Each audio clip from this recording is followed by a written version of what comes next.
Yes 10th class अपना जो chapter चल रहा है ह्यूमन सिस्टम, उसमें टॉपिक चल रहा है डाइजेस्टिव सिस्टम। डाइजेस्टिव सिस्टम के ऑर्गन हमने देख लिए थे, इसका रिवीजन भी काफ़ी हो गया कि कौन कौन से ऑर्गन और कौन सी डाइजेस्टिव ग्लैंड डाइजेशन में पार्ट लेती है। Mouth, pharynx, oesophagus, stomach, small intestine, large intestine, rectum, ये तो ऑर्गन है जो डाइजेशन में पार्ट लेते हैं, यानी डाइजेस्टिव सिस्टम के ऑर्गन है। और जो ग्लैंड्स है, सलेवरी ग्लैंड, लीवर और पैनक्रियाज है जो डाइजेशन में पार्ट लेते हैं। थोड़ा सा रिवीजन है कल के वीडियो का, पैनक्रियाज और लीवर का। पैनक्रियाज एक कंपाउंड ग्लैंड होती है। पैनक्रियाज जो है कंपाउंड ग्लैंड है। कंपाउंड का मतलब 2 ग्लैंड्स मिलकर काम करती है इसकी। एक तो होती है एंडोक्राइन ग्लैंड और एक होती है एक्सोक्राइन ग्लैंड। एंडोक्राइन ग्लैंड में के रूप में इसमें इंसुलिन और ग्लूकागोन सिक्रेशन होता है। पैनक्रियाज से insulin and glucagon as a endocrine gland secretion होता है। और pancreatic juice as exocrine gland के फॉर्म में क्या सीक्रेट होता है पैनक्रियाज से? Pancreatic juice.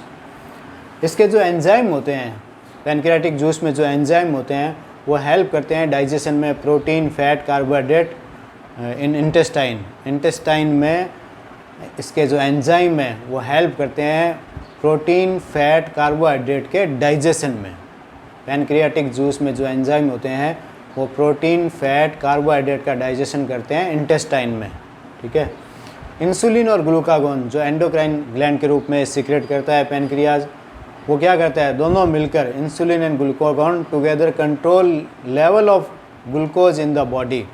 ग्लूकोज का लेवल ब्लड में कंट्रोल करता है बॉडी में, इंसुलिन एंड ग्लूकागोन। लीवर जो है largest and most vital digestive gland है।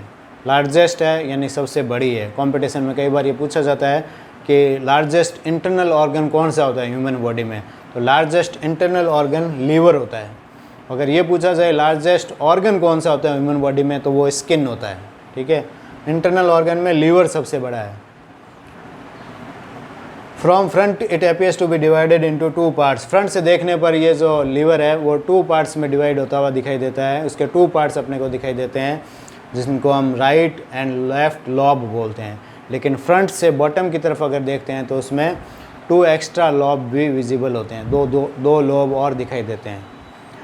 It is made of 100,000 small structural functional unit. Hexagonal in structure functional unit होती है 100,000, उनको बोलते हैं लीवर लोब्यूल्स। लीवर जो है hexagonal structural and functional small unit से मिलकर बना हुआ होता है। उन स्मॉल यूनिट्स को लीवर लोब्यूल्स बोलते हैं। लीवर लोब्यूल्स से मिलकर बना हुआ होता है लीवर जो है बाइल जूस प्रोड्यूस करता है जो कि स्मॉल इंटेस्टाइन में जाकर डाइजेशन में हेल्प करता है बाइल जूस। ये बाइल जूस जो है गॉल ब्लैडर में स्टोर रहता है। बाइल जूस जो है गॉल ब्लैडर में स्टोर रहता है और एक कॉमन डक्ट के द्वारा जो गॉल ब्लैडर और लीवर दोनों से जाती है, उसमें ये बाइल जूस उस कॉमन डक्ट से बाइल जूस जो है, जिसे बाइल डक्ट भी बोलते हैं, वो पहुंच जाता है स्मॉल इंटेस्टाइन के ड्यूडेनम में और वहाँ पे ये डाइजेशन में हेल्प करते हैं। ये हमने पढ़ लिया था ऑर्गन और डाइजेस्टिव ग्लैंड के बारे में पिछले वीडियो में। इस वीडियो में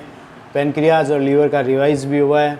अब देखो डाइजेशन ऑफ द फूड का डाइजेशन कैसे होता है, कौन से ऑर्गन में होता है, वो इस वीडियो में अपन देख रहे हैं। नया टॉपिक, फूड के डाइजेशन में many mechanical and biochemical process होती है। फूड का डाइजेशन जो है, फूड को डाइजेस्ट करने में बहुत सी मैकेनिकल और बायोकेमिकल प्रोसेस पार्ट लेती है। बहुत सी प्रोसेस होती है मैकेनिकल एंड बायोकेमिकल प्रोसेस, तब फूड का डाइजेशन होता है। अब कैसे होता है देखो, in the alimentary canal the enzymes released by various organs and glands simplify the food nutrients by hydrolysis। Alimentary canal, ये हमने कहा था कि ये सारे जो है वो एलिमेंट्री कैनाल के पार्ट हैं।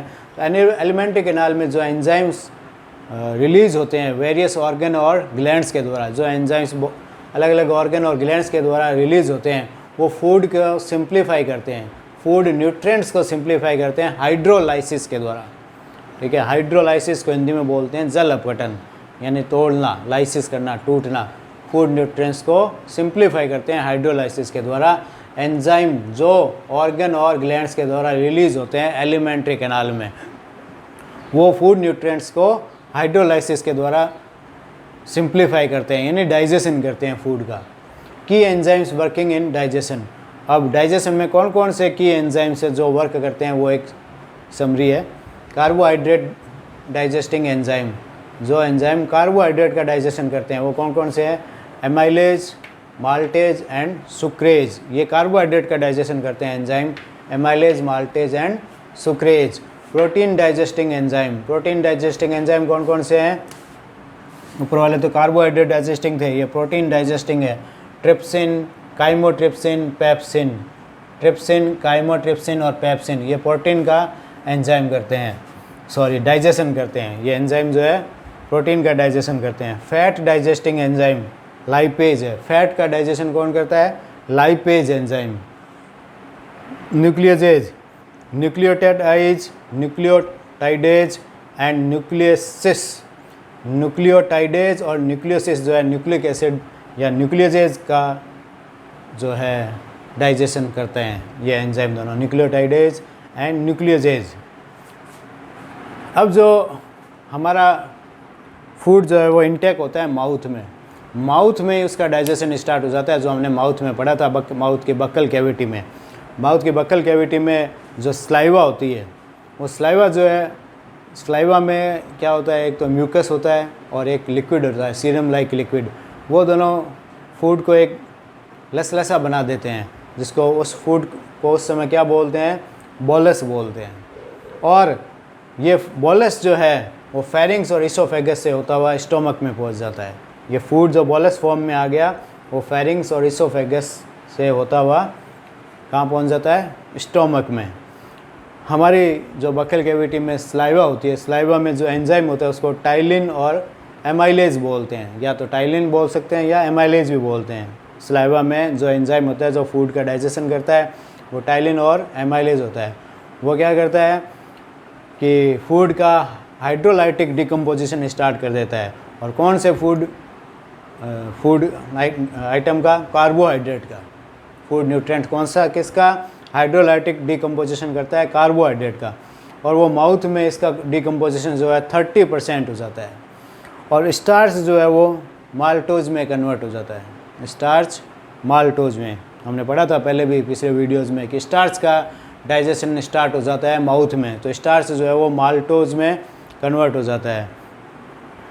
और फिर यहाँ से फूड जो है बक्कल कैविटी से फेरिंग्स और इसोफेगस के थ्रू स्टोमक में पहुँच जाता है।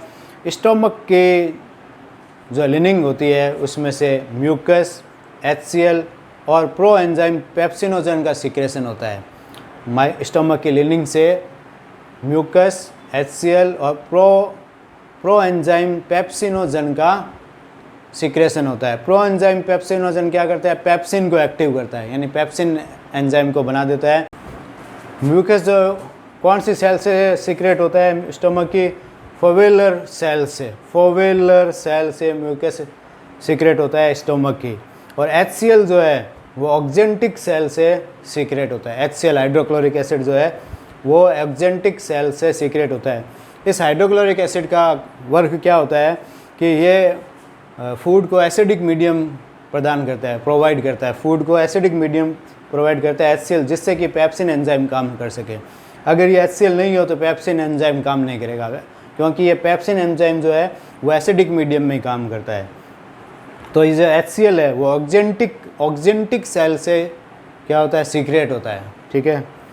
और जो बच्चे होते हैं, न्यू बॉर्न इन्फेंट, नई जो संतान उत्पन्न होती है, उनमें एक और एंजाइम होता है रेनिन एंजाइम। वो क्या होता है? रेनिन एंजाइम वो क्या करता है? मिल्क प्रोटीन का डाइजेशन करता है। बच्चे जो दूध पीते हैं ना केवल, उनमें जो मिल्क प्रोटीन का डाइजेशन वो रेनिन करता है। तो उस समय पेप्सिन और रेनिन दोनों वर्क करते हैं बच्चों में, न्यू बॉर्न इन्फेंट में, नई जो संतान उत्पन्न होती है उसमें। यहाँ पे जो फूड जो अब हो जाता है लसलसा टाइप का, सॉरी, इसमें एक म्यूकस का जो वर्क था वो क्या था? म्यूकस का स्टोमक में वर्क था कि ये जो HCl बनता है इसको प्रिवेंट करता है स्टोमक की लिनिंग को। HCl से स्टोमक की लिनिंग को कौन प्रिवेंट करता है, कौन बचाता है? म्यूकस। ये म्यूकस कवर था। अब फूड जो है वो बॉलस फॉर्म में न रह कर किस फॉर्म में आ जाता है? काइम। ये जो काइम फॉर्म में जो फूड आ जाता है वो फिर जाता है स्मॉल इंटेस्टाइन में। और हमने पढ़ा था कि जो स्टोमक में पाइलोरस पार्ट होता है उससे फूड जो है पाइलोरिक स्फिंक्टर मसल्स के द्वारा मूवमेंट करता है या कंट्रोल होता है फूड का मूवमेंट, और वो कहाँ पहुँचता है? स्मॉल इंटेस्टाइन के ड्यूोडेनम में। ड्यूोडेनम में अपने को पता है कि स्मॉल इंटेस्टाइन के ड्यूोडेनम में फूड का लगभग डाइजेशन हो जाता है, लगभग पूरा। अब यहाँ पे बाइल जूस और पेनक्रियाटिक जूस आते हैं। स्मॉल इंटेस्टाइन में बाइल जूस और पेनक्रियाटिक जूस जो है वो पेनक्रियाज और लीवर से आते हैं। बाइल जूस और पेनक्रियाटिक जूस वो क्या करते हैं? एक लाइपेज एंजाइम भेजते हैं, लाइपेज एंजाइम देते हैं ड्यूोडेनम को, जिससे कि फ़ैट का डाइजेशन हो जाता है, फैट फूड का डाइजेशन हो जाता है। स्मॉल इंटेस्टाइन का जेजुनम और इलियम जो पार्ट होता है वो फूड का एब्जॉर्प्शन करते हैं। ये पिछले वीडियोज़ में हम पढ़ चुके हैं, फूड का एब्जॉर्प्शन कर लेते हैं। अब जो फूड डाइजेस्ट नहीं होता, अनडाइजेस्टेड रह जाता है और एब्जॉर्ब नहीं होता है, वो फूड जाता है फिर लार्ज इंटेस्टाइन में। लार्ज इंटेस्टाइन में स्पेशल बैक्टीरिया होते हैं जो स्मॉल इंटेस्टाइन से अनडाइजेस्टेड फूड रेजिडुअल आता है उसका बैक्टीरिया क्या करते हैं? लार्ज इंटेस्टाइन में फर्मेंटेशन से सिंप्लीफाई कर देते हैं, यानी उसका डाइजेशन कर देते हैं। और जिस फूड का एब्जॉर्प्शन जेजुनम और इलियम में नहीं हो पाता है उस फूड को लार्ज इंटेस्टाइन में एब्जॉर्ब कर लिया जाता है। जैसे कि लार्ज इंटेस्टाइन में एक्स्ट्रा वाटर और मिनरल सॉल्ट का एब्जॉर्प्शन होता है, और जो फूड एब्जॉर्ब हो जाता है और उनको ब्लड सेल्स से पूरी बॉडी में हर सेल्स, वेरियस सेल्स तक पहुंचा दिया जाता है। लार्ज इंटेस्टाइन का एक वर्क और है कि ये अनडाइजेस्टेड फूड को थ्रू एनएस इवैक्यूएट करते हैं, यानी बाहर निकालते हैं। इसके लिए इसमें 2 स्फिंक्टर मसल्स होती है, एक्सटर्नल और इंटरनल स्फिंक्टर मसल्स, जो इस फूड मूवमेंट को, जो एनएस से बाहर निकलता है उसके फूड मूवमेंट को कंट्रोल करता है। तो इस तरह से ये फूड का डाइजेशन कंप्लीट हो गया, ठीक है। लेकिन डाइजेस्टिव सिस्टम में एक पार्ट अभी रहा हुआ है जो अपन नेक्स्ट वीडियो में करेंगे। ये जो एंजाइम है वो कहाँ से सीक्रेट होते हैं और उनका वर्क क्या है वो कल वीडियो में अपने देखेंगे, यानी नेक्स्ट वीडियो में। Thank you.